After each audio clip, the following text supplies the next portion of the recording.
Hard work కాదు smart work చేయాలని అధికారులకు దిశానిర్దేశం చేశారు ఏపీ సీఎం చంద్రబాబు.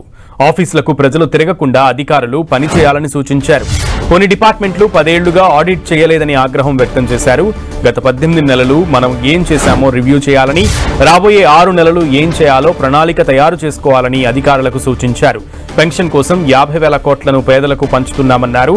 గత సర్కార్ విద్యుత్ ఛార్జీలను పెంచిందని, ఈ ఏడాది తాము పవర్ ఛార్జీలు పెంచబోమన్నారు ముఖ్యమంత్రి.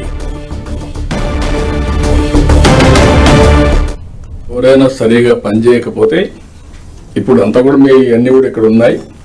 నేను ఇంకోటి కూడా చెప్తాను, డోంట్ మిస్టేక్ మీ. నాతో సహా నా పర్ఫార్మెన్స్ రాష్ట్రానికి మొత్తం ఉంటుంది. మీ పర్ఫార్మెన్స్ మీ శాఖలకు ఉంటుంది, డిపార్ట్మెంట్కి ఉంటుంది. ఎవరేం చేశారో it will be on record. Analytics తీసుకోవడం విత్ ఇన్ నో టైం. ఆ విషయం కూడా మీరు transparent. Competition is uniform, transparent. ఇప్పుడే కాదు, మీ క్యారియర్ అంతా కూడా ఉంటుంది. ఏ అధికారి ఉన్నప్పుడు ఎక్కడ పని చేశాడో ఒక్కసారి తీసుకుంటే ఒక క్లిక్ కొట్టి ఆటోమేటిక్గా వచ్చే పరిస్థితి వస్తుంది. That is the systems we're building now.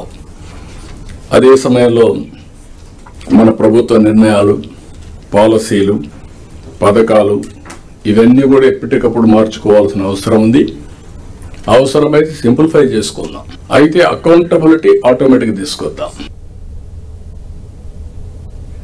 ఎవరైనా సరిగా పనిచేయకపోతే